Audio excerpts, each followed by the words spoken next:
Primero que nada, agradecer al comité organizador que me invitó a participar en este congreso.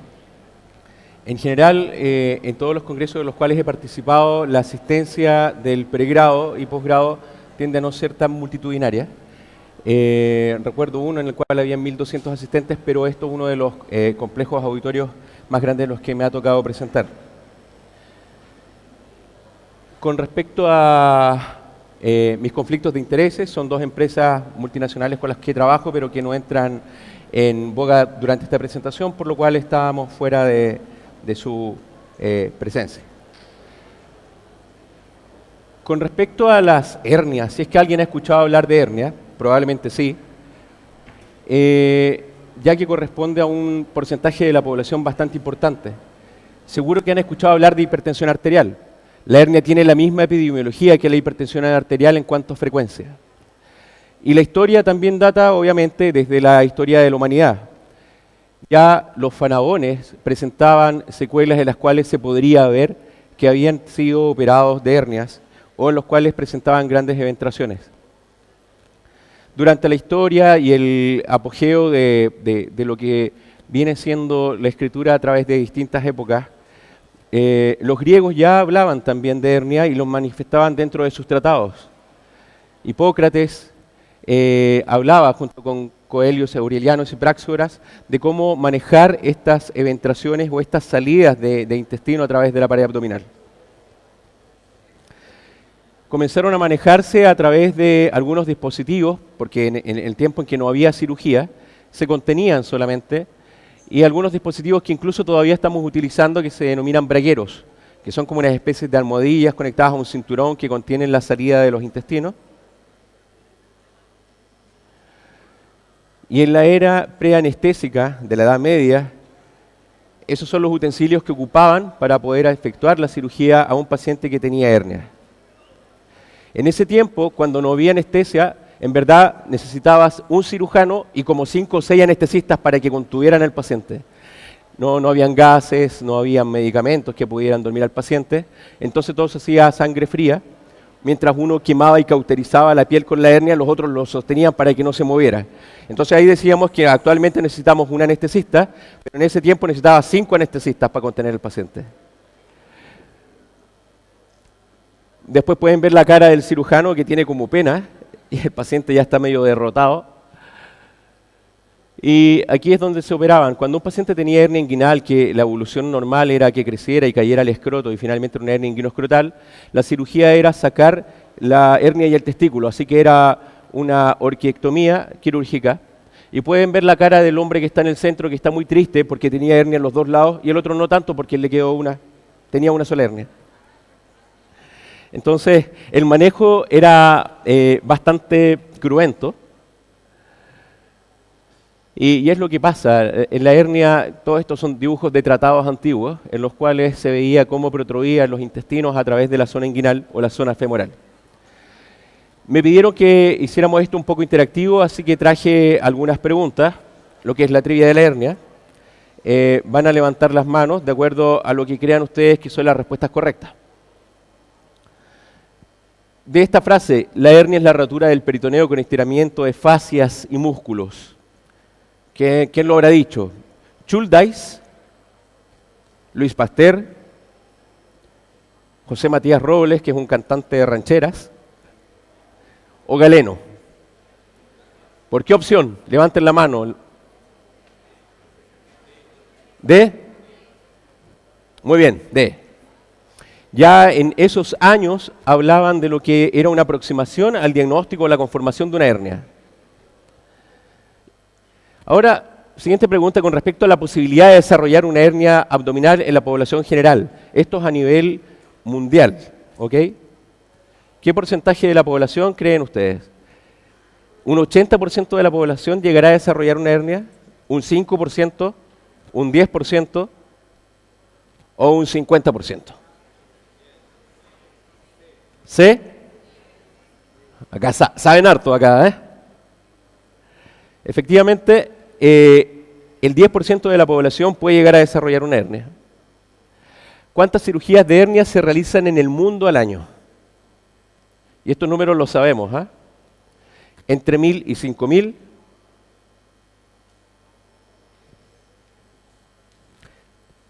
10 millones, 1000 o 20 millones. ¿Cuánto? Ya, dijeron C, D. Levanten la mano los que dicen que son C. Ahora, los que dicen que es D. Son secos.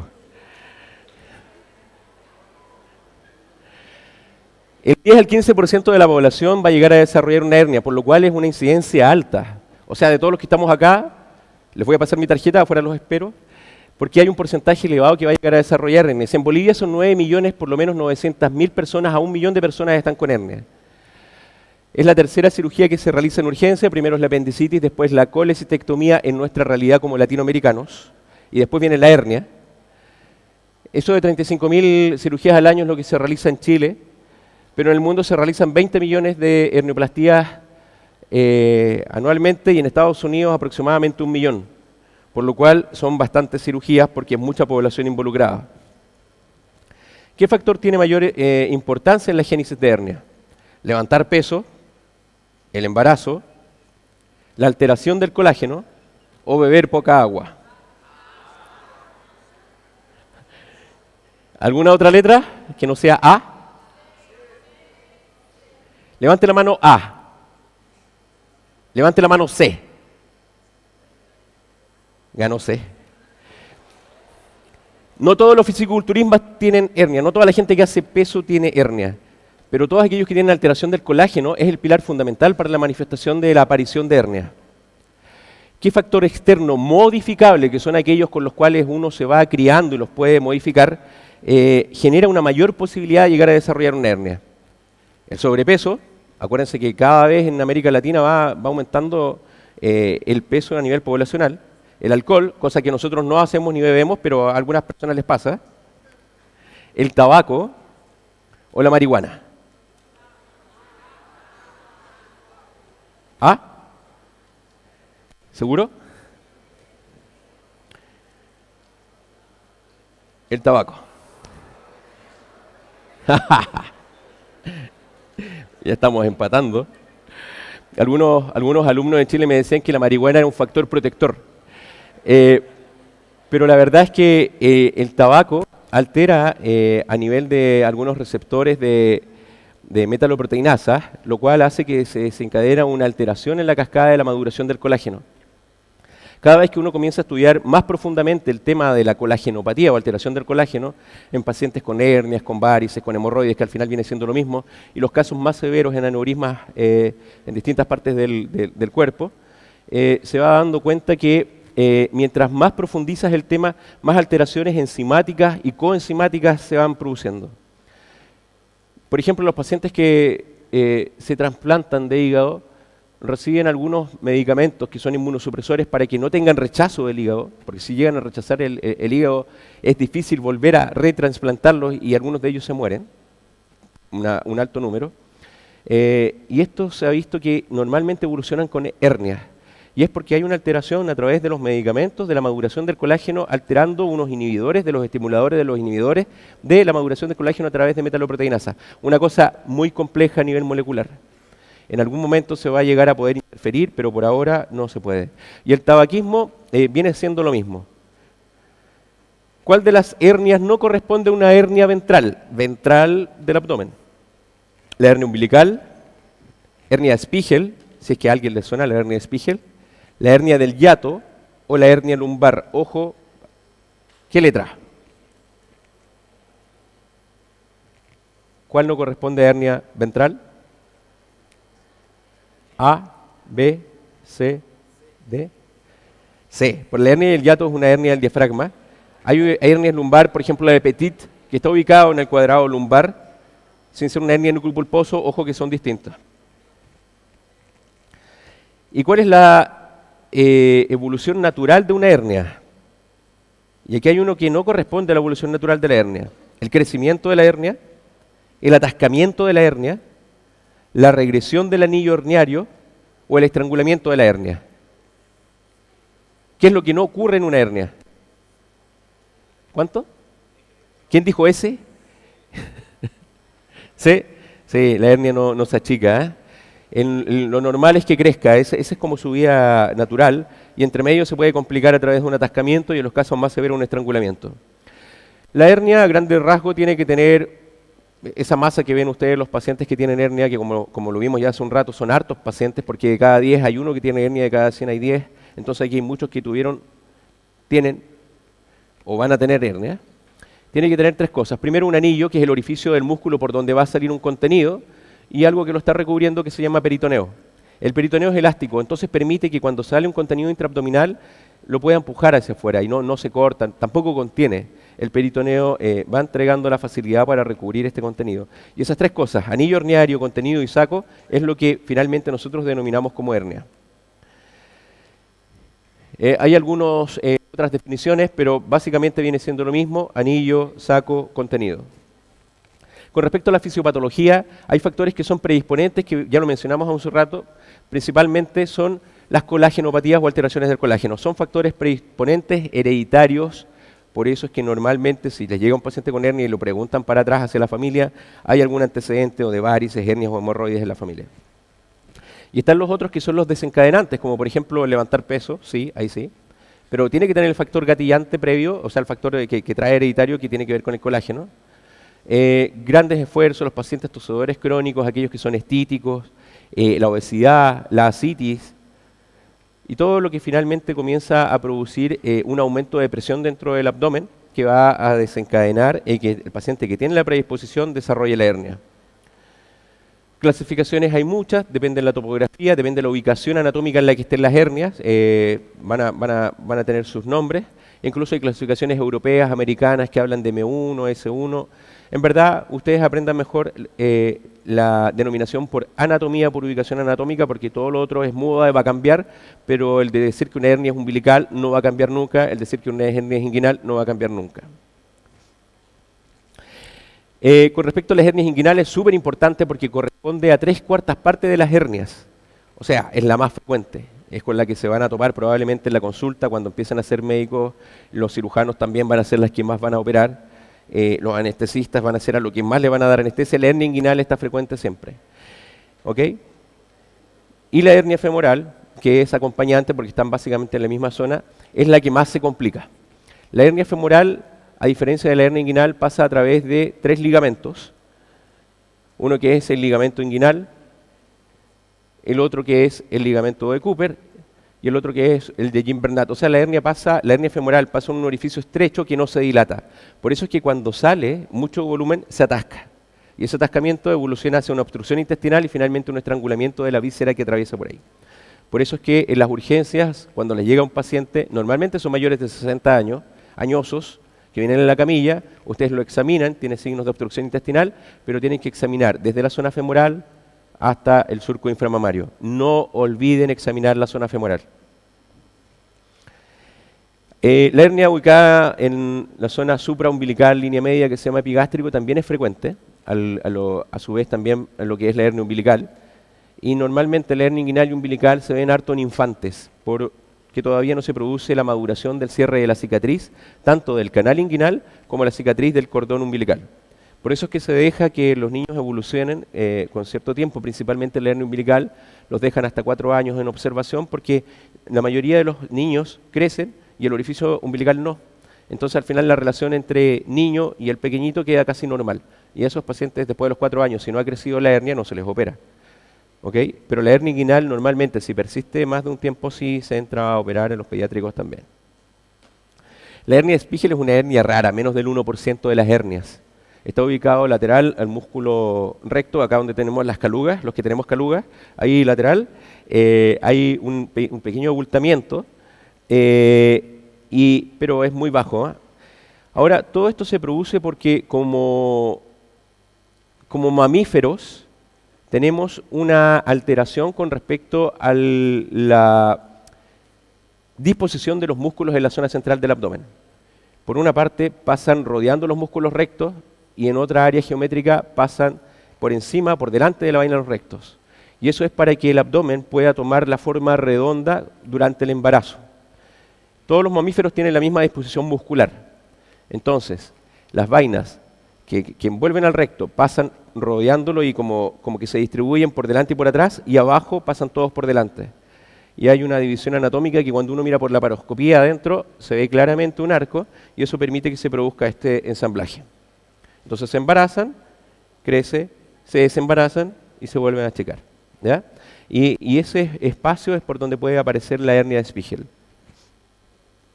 Hay otras hernias como de Richter, que habla de un atrapamiento de una parte del intestino, Littré, y otras que básicamente va a ser difícil que las vean, como las de la zona lumbar. Yo llevo operando hartos años hernias, opero bastantes hernias al año también, y he visto 2 hernias de Petit y nada más. Son muy, muy infrecuentes. Las que sí son un poco más frecuentes son estas que son las hernias incisionales o eventraciones, que se producen en las zonas en donde hay una cicatriz por cirugía. Normalmente una laparotomía. Paciente que entra por urgencia porque tiene una peritonitis debido a una apendicitis aguda, que es súper frecuente, la cirugía más frecuente de urgencia, y en esa cicatriz, en la cual hubo un proceso infeccioso asociado por una peritonitis, una infección importante, se produjo finalmente una ruptura de esa cicatriz y comenzó a brotar una hernia. Estas hernias son hernias aparte de las otras incidencias. Las que hablamos recién son hernias primarias, estas son secundarias a una cirugía, y estas pueden ser del orden del 3, 10, hasta un 45% de los casos de urgencia.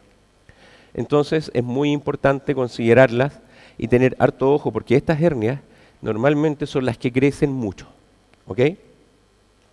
Factores predisponentes, los mismos. Para riesgo de eventraciones o para riesgo de hernias incisionales, son los mismos. Pacientes con aumento de presión intraabdominal, obesidad, infecciones, tosedores crónicos y añosos. Hagamos un intermedio cultural. Si la hernia es una patología tan frecuente, ¿conocen algún famoso que haya tenido hernia? Yo sí. J Balvin apareció en la prensa. Yo reviso todas las mañanas las páginas de comunicaciones y sí, fue operada una hernia, igual que La Roca. Ojo, que La Roca sí hay que dejarlo bien y que no le duela después de la cirugía, porque si le llega a doler. Madonna también tuvo hernia, también la operaron de hernia. Este es mi héroe, Charlie Sheen, también fue intervenido de hernia. O sea, es una patología frecuente porque la población va a tener la incidencia que le corresponde, y si este caso es el 10%, obviamente a más de alguien conocido le va a tocar. ¿Cómo las diagnosticamos? El diagnóstico es esencialmente clínico, y por eso es que es importante sospecharlas, y por eso es que es importante reconocer la zona anatómica. El diagnóstico de una hernia, una eventración es clínico, y por eso es que es importante que ustedes lo tengan también en conocimiento. Esto tiene que quedar muy bien aprendido en pregrado para que después lo puedan desarrollar durante su carrera. Lo puedes asociar también, como este examen es esencialmente clínico, es muy importante examinar bien la zona inguinal y la zona femoral, porque son las que más frecuentemente se pueden producir. Acostúmbrese a examinar que le llegue a salir un bíceps en el pulgar, o en el índice en este caso. El diagnóstico diferencial también puede llevarlos a descubrir algunas cosas importantes. La mayoría de las veces son adenopatías de la zona inguinal la que aumenta de tamaño y uno las puede confundir con hernia. Y después tú puedes llegar a corroborar tu diagnóstico con una ecografía, es lo más frecuente. La ecografía no irradia, sale más barata, está presente en todos lados, lo que sí es operador dependiente. Pero la mayoría de los radiólogos que ya van haciendo ecografía empiezan a tomar el pulso y normalmente lo hacen bien. Con respecto a las complicaciones, la complicación aguda más frecuente es el atascamiento. Es la hernia que sale, queda atorada ahí en el anillo y no vuelve fácilmente, pero finalmente se puede reducir. Porque si es que no se logra reducir, si no la puedes volver otra vez a su casa, se produce la disminución de la circulación venosa, aumenta el edema, con eso se ocluye la circulación arterial y se empieza a producir una isquemia. Si esa tripita que está metida dentro de la hernia se isquemia, se va a perforar, se perfora, empieza a salir caquita. En eso la tripa se va a evacuar, se vacía y se mete de vuelta al abdomen y empieza a disparar deposiciones por todo el peritoneo, lo que se transforma en una sepsis de foco abdominal y que normalmente tiene una morbilidad elevada. En pacientes mayores de 65 años con hernia femoral estrangulada, tiene una mortalidad entre el 5 al 10%, es harto, ¿ya? Entonces por eso es importante hacer el diagnóstico, y si llegaron a encontrar una hernia estrangulada hay que pasarlo rápidamente a pabellón. Tener una alta sospecha diagnóstica. Se pueden reparar de distintas formas. Lo tradicional es hacer una incisión a través de cirugía abierta, pero cada vez más estamos haciendo cirugía laparoscópica. Ponemos mallas como lo que ven que puse ahí atrás, y después hacemos el cierre del peritoneo, suturamos por dentro por laparoscopía, con lo cual el paciente se va más rápido para la casa, presenta menos dolor. Hay mallas más tecnológicas, cada vez trabajamos con mayor tecnología. Esta malla, por ejemplo, se pega solita, es como una especie de velcro. Yo solamente la tengo que extender adentro, pero eso es lo difícil. Pero cuando uno ya alcanza el desarrollo técnico para poder hacerlo, anda bastante bien. Y después, como comentábamos, podemos hacer el cierre del peritoneo. Esa telita elástica que se ve que está ahí es como el tapiz de la cavidad abdominal por dentro, es el peritoneo. Cuando operamos por laparoscopía, entramos a la cavidad, lo cortamos y nos metemos entre medio para reparar la hernia, y después ponemos la malla y cerramos el tapiz que abrimos.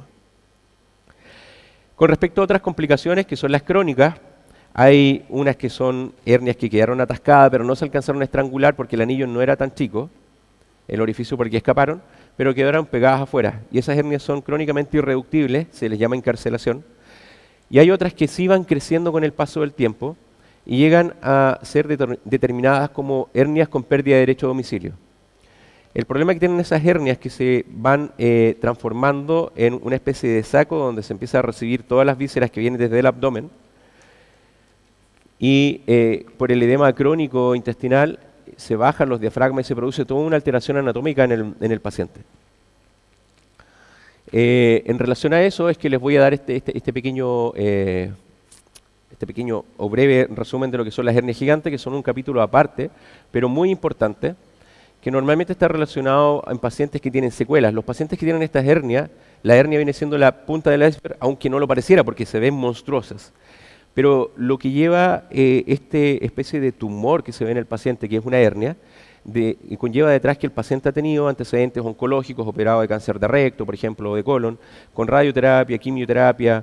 Después trataron de reparar la hernia, falló, hizo una perforación intestinal, quedó con el abdomen abierto, lo volvieron a cerrar, otra reparación de hernia, falló.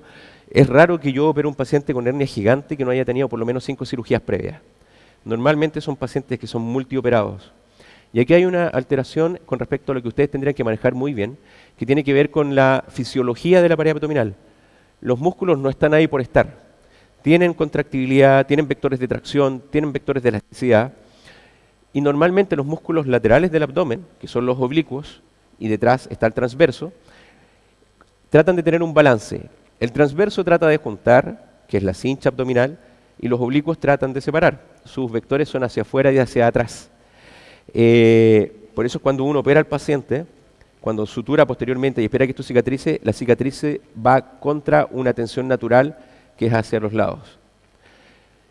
Y por otro lado, los pacientes que tienen presión intraabdominal elevada, también está la propulsión de la presión intraabdominal. O sea, todo es para que se abra finalmente el paciente. Es la tendencia de estos pacientes. Entonces, aquellos que tienen defectos de pared medianos o grandes, contracción lateral de los músculos, que es lo normal, y aumento de presión intraabdominal, pueden evolucionar a hernias que, siendo al inicio chiquititas, cada vez que pasó el tiempo, comienzan a crecer un poco más. Y este mismo efecto de tracción y retracción de los músculos de los pacientes llevan a que se vayan produciendo las hernias con pérdida de derecho a domicilio, porque empiezan a caer todas las vísceras a través de este orificio de efecto que se va agrandando cada vez más y quedan todas afuera, y los músculos al retraerse cierran el espacio. Entonces no puedes tomar todas esas vísceras y meterlas de nuevo, porque no se puede. Se transforma en un corsé muy apretado a la parte muscular. ¿Y qué es lo que nos lleva finalmente a un paciente que por un accidente de la vida evoluciona desde una hernia que no son estas hernias pequeñitas, lipomatosas que podemos operar en forma ambulatoria, sino que van siendo estas otras hernias que cada vez van creciendo más y comienzan a alterar la vida del paciente, y tanto que sí que llega a ser un paciente inválido? Es un paciente que tiene una alteración mecánica y funcional. Eso lo lleva a que tenga a una depresión, porque se pierde la autoestima. Estos pacientes no se pueden duchar solos, no se pueden bañar solos, les tienen que ayudar para movilizarse. Esto finalmente lleva a un conflicto familiar, también se deprime la señora, se deprime la familia que vive con él, finalmente cae en un conflicto social. Son pacientes que comienzan a fisturizarse la piel, entonces comienzan a llegar a la urgencia, y ustedes esto no lo pueden operar de urgencia. Entonces solamente le dan tratamiento sintomático y vuelve otra vez, y cada vez va sobrecargando el sistema. Entonces, parte desde un paciente que pudo haber sido intervenido y reparado y terminamos en estos casos sociales. Y también lo triste es que se pueden complicar en la urgencia. Y si usted está como cirujano o como médico y les llega este paciente con una gran hernia, además este era un poquito gordo, le llega un paciente con una gran hernia, no es tan fácil repararlo en urgencia sin que el paciente se vaya a morir. Entonces hay que tenerlos en consideración. Y acá todo vuelve a la misma base. Si hacemos un estudio actualmente de este tipo de pacientes, otra vez el colágeno está alterado. El patrón fundamental acá viene siendo el colágeno y luego vienen las técnicas quirúrgicas. Frente a esta población de pacientes que cada vez va siendo más grande, hemos estudiado los que trabajamos en el tema y tratando de encontrar una solución.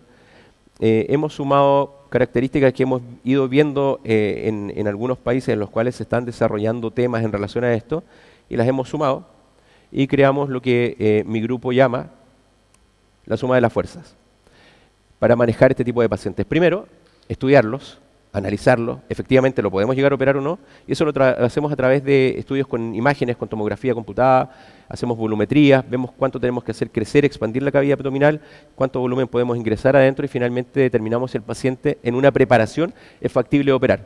Sumamos toxina botulínica, neumoperitoneo y separación de componentes, ya se los voy a mostrar. La toxina botulínica, que es el Botox, conocido como nombre comercial como Botox, es una secuencia de proteínas asociadas a una toxina que hace que se produzca una parálisis muscular. Por eso es que cuando las mujeres, bueno, los hombres también ahora, van al cirujano plástico para que les quite las arrugas de la frente, le ponen Botox y eso queda estiradito por 4 o 6 meses. Es porque el músculo que está continuamente contraído y que después se contrae más cuando uno hace las expresiones, empuja y lleva la piel, la arrastra. Cuando le ponen la toxina, el músculo se relaja y se estira. Entonces la piel que está acompañando el músculo también se estira. En relación a eso, sabemos que la toxina botulínica produce una parálisis muscular flácida, o sea, aletarga el músculo. Estos pacientes de hernia gigante tienen músculo espástico contraído, duro. Entonces el antagonista puede ser la toxina. Si esto está así apretado y tratando de abrir, si usted lo duerme, se relaja y quizás nos podría ayudar a cerrar. Y lo mejor es que como dura 4 meses, nos da 4 meses para que ese cierre que logramos hacer cicatrice. En el momento en que quiera empezar a despertar en forma progresiva, ya va a estar cicatrizado. Entonces no se va a poder abrir tan fácil. Hay varios tipos de toxinas. Actualmente yo estoy ocupando una que no tiene cadenas proteicas porque anda mucho mejor.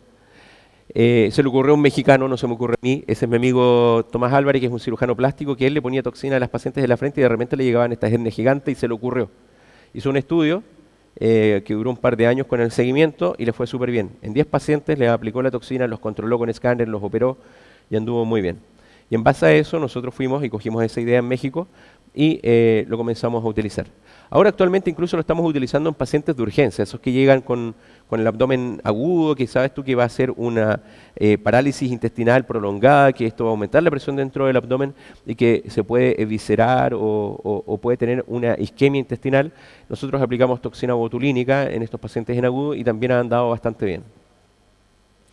Hemos hecho estudios en ratitas, esto es una secuencia de un estudio norteamericano, en la cual le sacan un pedazo de pared, se hace la sutura, se le pone toxina botulínica al de acá no, y después lo estimulas a las horas con electrodos, y el de acá se eviscera y el de allá no, porque el músculo no se contrae.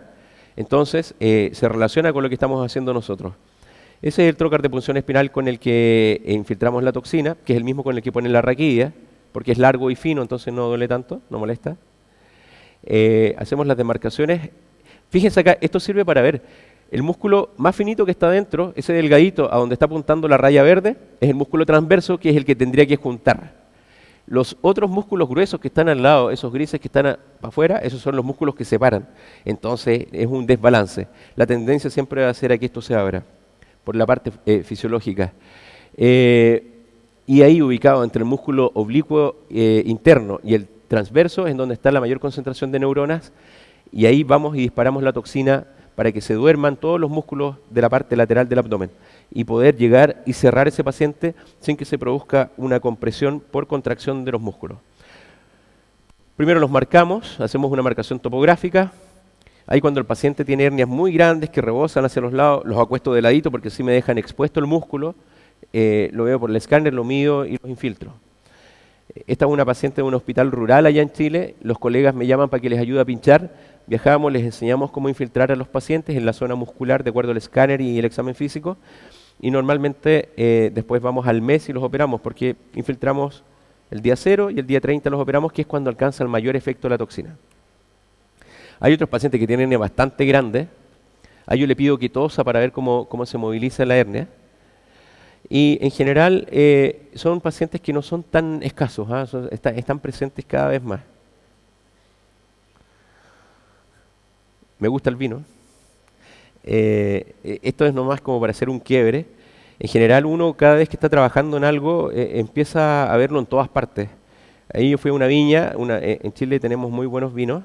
Este año, si encuentran una botella de vino chilena del año 2018, guárdenla. Fue el mejor año de cosecha. No ha habido otro año mejor de cosecha, así que si encuentran por ahí una botella de vino chileno año 2018, la guardan. La pueden guardar hasta 10 años y cada vez madurando un poquito más queda más rico. Ahí me subí arriba a uno de esos toneles esos son 200, no me acuerdo si eran 2000 litros, pero es harto vino. Nos paramos arriba y tenía una hernia con una malla puesta. Eso que había ahí grande, ese anillo, yo dije, es un anillo herniario y por debajo está puesta la malla. Uno empieza a delirar ya con lo que está haciendo. Estos pacientes con hernia gigante, entonces lo primero que hacemos es que le aplicamos toxina para que el músculo se duerma, nos siga retrayendo y nos dé la posibilidad de poder operarlo. Y después los empezamos a insuflar, hacemos un neumoperitoneo. Esto se le ocurrió a un argentino, pero que no lo escuchen, Esto se le ocurrió a un argentino que el año 1950 se dio cuenta que una amiga que estaba embarazada, que tenía una hernia grande después del embarazo, el abdomen quedó muy blando y podía cerrar el gran defecto que tenía sin tener que hacer nada. O sea, fue a verla en el puerperio y dijo, oye, tu hernia hoy está fácil de cerrar ahora. Entonces se le ocurrió empezar a inflar a los pacientes y esto fue evolucionando con el tiempo. Nosotros en general lo utilizamos en los pacientes que tienen pérdida de derecho a domicilio, que son aquellos que el volumen intestinal ha salido casi todo de la cavidad abdominal y es difícil regresarlo. Entonces primero le aplicamos la toxina para que se duerma el músculo y después los empezamos a insuflar para prepararlos para la cirugía. Los anillos en este caso son grandotes, estamos hablando de que toda la pared abdominal es un anillo. Va desde cresta ilíaca a cresta ilíaca, son 25 o 30 centímetros de anillo y sale toda la cavidad abdominal. Así que los comenzamos a insuflar. Esos son los pacientitos que tengo en mi hospital. Y estos son los estudios que hacíamos. Entonces, este es el mismo corte del mismo paciente antes de inflarlo, después de inflarlo. Dejamos puesto un catéter dentro de la cavidad abdominal y todos los días vamos inflando 1 litro, vamos llenando con 1 litro. Y eso hace que el aire que se expande en forma tridimensional empuje la pared muscular hacia afuera y si se fijan crece, se elongan los músculos de 19, llegó a 23, hasta el músculo recto que está en rojito se elonga también un poco. Entonces los músculos comienzan a elongarse como en una expansión y las tripitas se despegan y comienzan a meterse solas de vuelta a su casa. Y eso es porque el aire, como se expande tridimensionalmente, las aprieta. Acá vean, estas están relajadas, están en una hernia grande, nadie las aprieta, entonces están hinchadas. Las de allá están apretaditas. Y eso es porque el aire las está comprimiendo a como era el abdomen antes cuando estaba cerradito. Entonces, en una serie de pacientes que seguimos con el estudio, nos dimos cuenta que el volumen visceral reducía hasta en un 47% por efecto del neumoperitoneo. Si a esto tú le sumas que le pones toxina botulínica y el músculo puede ceder para ir a cerrar, finalmente estás aumentando el continente y estás disminuyendo el contenido. Y con eso puedes ir a reparar a estos pacientes. En algunos casos los hago en forma ambulatoria, pero no es lo recomendable, uno tiene que tener harta experiencia y por otro lado también pacientes bastante clever y con capacidad de poder hospitalizarse en cualquier momento. Entonces los estamos haciendo hospitalizados. Le inyectamos 1 litro de aire por día durante 5 a 7 días, porque estos pacientes ya los tengo con toxina botulínica, entonces es más fácil que se elongue el músculo. Antes lo hacíamos por 2 semanas, 3 semanas, pero actualmente lo estamos haciendo por 5 a 7 días, porque ya el músculo con la toxina queda como chicle, entonces se va estirando más fácil. Y el efecto que uno consigue es el de que todo lo que se ve negro es aire, despega la hernia de arriba, mete todas las tripitas adentro y elonga los músculos. Entonces, donde estaban los intestinos antes, se ocupó con aire.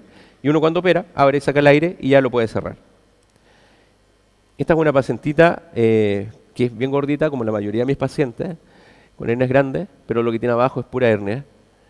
ese escáner, esa es la separación de aproximadamente 20 centímetros de separación de los músculos.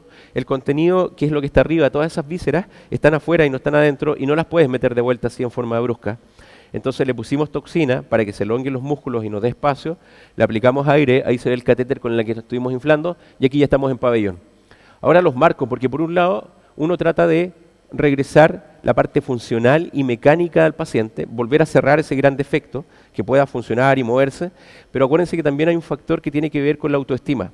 Estos pacientes estaban muy deprimidos por todo lo que significa, entonces también estamos peleando y tratando de dejarlos bonitos.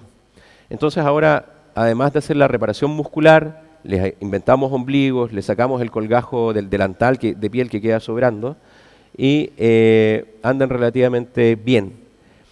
Separación de componentes es otra técnica que utilizamos dentro de la cirugía. Acuérdense que eran 3 la suma de las fuerzas. Uno es la toxina botulínica, el otro es el neumoperitoneo, que es inflar la cavidad abdominal, y lo último, que es una técnica de cirugía plástica de Oscar Ramírez, que es un cirujano peruano que trabaja en Miami. Él es cirujano plástico, que no sé si habrá vuelto ya a Perú. Se le ocurrió en disección de cadáveres, que estaba haciendo talleres de anatomía, empezar a cortar los músculos en esa inserción de la vaina del músculo oblicuo externo con el recto, y se dio cuenta que podía desplazarlo y avanzaba centímetros. Entonces lo que hacemos con estos pacientes es que hacemos la separación muscular y podemos avanzar un poco más. Toxina botulínica nos da posibilidad de avanzar esta separación de componentes. En palabras simples, desarmamos los músculos y los volvemos a armar y podemos llegar a hacer un cierre muscular. Como está el término de pérdida de derecho a domicilio por efecto de la toxina y el neumoperitoneo, si se dan cuenta, las tripitas otra vez volvieron a su cavidad y estamos acuñando el término de recuperación de domicilio. El neumoperitoneo abreviado, que es el que estoy usando ahora, que son 5 días, son 5 litros, eso es para disminuir el tiempo de hospitalización en los pacientes, para que en los hospitales públicos se pueda efectuar. En nuestra realidad, en Chile, actualmente estos pacientes no se operan porque hay unas leyes que hacen que todos los cánceres se tienen que operar rápido. Entonces los pacientes con hernias comienzan a quedar en lista de espera. Mientras tanto, tenemos listas de espera de 5 años, que son muy grandes las listas, y las hernias van creciendo. De un año para otro pueden crecer mucho. Entonces, finalmente, estos pacientes, si los hospitalizas, van a estar 3 semanas hospitalizados, lo que equivale a muchos cánceres operados, por lo cual, finalmente, tampoco los hospitalizan. Lo que estamos haciendo con esto y con el estudio es demostrar que con 5 días de hospitalización puedes sacar los pacientes. Entonces sí se pueden operar. Este es un grupo de pacientes que llevo en seguimiento ya completando 5 años, que es cuando un estudio tiene validez científica internacional y de peso, que puedes publicar en cualquier revista de importancia. Corresponde a una serie de 14 pacientes. La edad promedio es 63 años, o sea, no son jóvenes. El IMC tampoco son flacos. El seguimiento es sobre 4 años, vamos para los 5 para poder completar el estudio.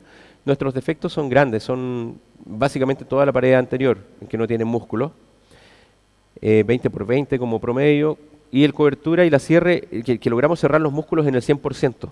En todos los pacientes pudimos cerrar. Como dicen en Brasil, a todos les ponemos tela, les ponemos malla. La malla es de polipropileno, que es un material irreabsorbible. Tiempo en que nos estamos demorando ahora son 3 horas, nos demoramos más en la piel que en la reconstrucción muscular. Y nuestras complicaciones, por lo menos de este grupo que es con el grupo que trabaja conmigo, no hemos tenido mortalidad, lo cual es súper bueno, porque estos pacientes normalmente sí se pueden morir. Pero en nuestro grupo no se han muerto y las complicaciones tienen que ver con la piel, nada más. Y lo mejor de todo, que esto es el que va a dar el golpe que la recidiva, que quiere decir que la hernia vuelva a aparecer, es de un 7%. Seguimiento a 5 años, y estoy seguro de eso porque lo sigo con escáner. Todos los años le tomo una tomografía computada para el control. El mejor estudio para este tipo de pacientes habla de una recidiva de un 18%. No es que nosotros operemos mejor o nuestros pacientes sean de mejor calidad, sino que nosotros le ponemos toxina botulínica. Yo creo que ese es el punto que se va a comenzar a utilizar de aquí en los años próximos para reparar los pacientes con hernia, que es el inhibidor del factor de desenlace de las hernias gigantes. Esta es una fotografía del American Hernia Collaboration, que tenemos una línea de colaboración a través de Facebook, en la cual vamos subiendo casos con la Sociedad Norteamericana de Hernia.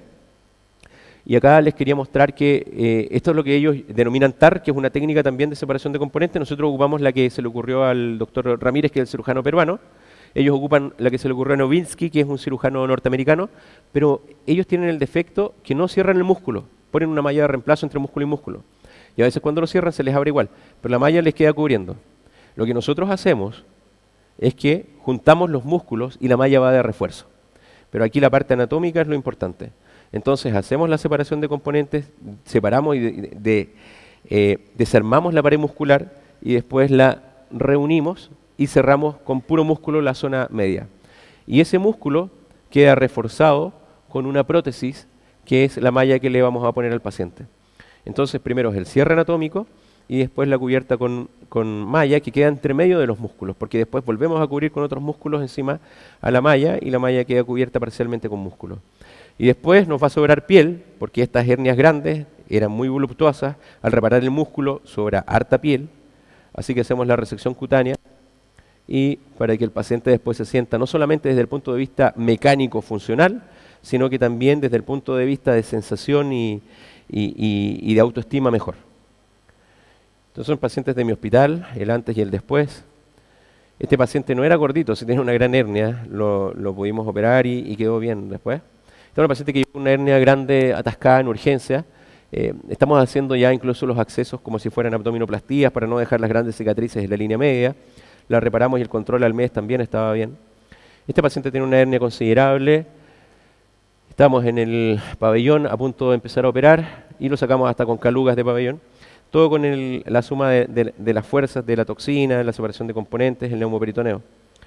Este es un paciente que ahí se ven los músculos rectos como están por los lados. Allá va uno, acá viene el otro, y lo que está afuera son todas las vísceras. Este es el control del mismo paciente cuando ya lo inflamos. Ahora se ve que no hay vísceras afuera, hay puro aire, y las vísceras se metieron de vuelta dentro de la cavidad abdominal. Y este es el control a los 4 años con escáner del mismo paciente. Y si se fijan, los músculos rectos están arriba y están juntitos. O sea, persiste la unión y esto va a durar porque está con un refuerzo de tela o de malla que produce la fibrosis y ayuda a contener la hernia para que no se abra, y es gracias al efecto de la toxina al principio de la cicatrización. Pacientes que ahora llegan con fístula, esta paciente se había operado una hernia grande, después hizo una abdominoplastía, esa malla que tenía puesta abajo se infectó y comenzó a brotar pus por la piel, por eso tiene ese parchecito ahí. En ella hacemos lo que se llama una fistulografía, en que marcamos la fístula con azul de metileno. Al final le saqué la malla, que es eso que está allá. Hicimos separación de componentes, la técnica que hace Ramírez. Le pusimos toxina botulínica y después la reparamos. Cerramos la línea media y pudimos hacer la reparación. Y hasta le hicimos un ombligo porque antes había perdido el ombligo con la hernia, así que quedó bastante bien. Otra paciente de urgencia. Estos son los colgajos musculares que levantamos, colgajos de grasa también y de piel. Y después hacemos la reparación un poco más estética. Entonces, como discusión, estas pacientes tienen hernias pequeñas. Lo ideal sería operarlos cuando son pequeños. Se han crecido por múltiples causas y ya están quedando como fuera del alcance quirúrgico. La verdad es que sí se pueden rescatar, reparar y reintegrar las actividades de la vida diaria, disminuyendo el costo tanto social como personal para el paciente y para la misma sociedad. Quería aprovechar, me dio autorización la organización para invitarlos a participar de nuestro próximo congreso, que es el 6 y 7 de junio en Santiago. Tenemos un congreso de Sociedad de Pared Abdominal y Hernias de Chile. A los que quieran asistir, vamos a tener vinos y quesos. Hay 17 invitados internacionales de primer nivel. Va a ser un curso bastante atractivo. Y ahí están mis datos para si es que alguien tiene algún interés, tanto en rotaciones con nosotros como para cualquier comunicación. Ahí están para que se puedan comunicar. Gracias.